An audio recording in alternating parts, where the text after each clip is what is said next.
हज़रत यूसुफ का सब्र और अल्लाह की रहमत। हज़रत यूसुफ का क़िस्सा सब्र, इस्तिक़ामत और अल्लाह की रहमत की एक अजीम मिसाल है। हज़रत यूसुफ हज़रत याकूब के बेटे थे और अपने वालिद को बेहद अजीज़ थे। उनके सौतीले भाइयों को ये मोहब्बत पसंद न आई और उन्होंने हसद में आकर हज़रत यूसुफ को कनवे में फेंक दिया। कुछ मुसाफिर उन्हें कनवे से निकाल कर मिस्र ले गए और ग़ुलाम बनाकर बेच दिया। यूसुफ को अजीज़ मिस्र ने ख़रीद लिया और वो वहाँ परवान चढ़े। अजीज़ मिस्र की बीवी ज़लीखा ने यूसुफ पर गलत इल्ज़ाम लगा दिया, जिसकी वजह से उन्हें कैद कर दिया गया। लेकिन हज़रत यूसुफ ने सब्र और ईमान का दामन न छोड़ा। जेल में भी उन्होंने अल्लाह के हुक्म से ख्वाबों की ताबीर बताई, जिसकी वजह से बादशाह ने उनको बुलाया और उनकी हिकमत से मुतासिर होकर उन्हें वज़ीर बना दिया।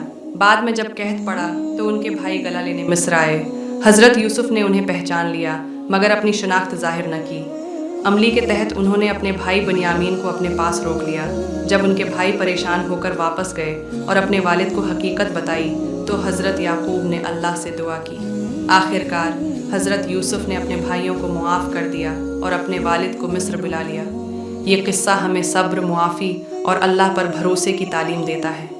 हज़रत यूसुफ की ज़िंदगी में कई आजमाइशें आईं मगर उन्होंने हमेशा अल्लाह की रहमत पर यकीन रखा और आखिरकार कामयाब हुए। ये कहानी हमें सिखाती है कि मुश्किलात में सब्र और अल्लाह पर ईमान ही कामयाबी की कंजी है।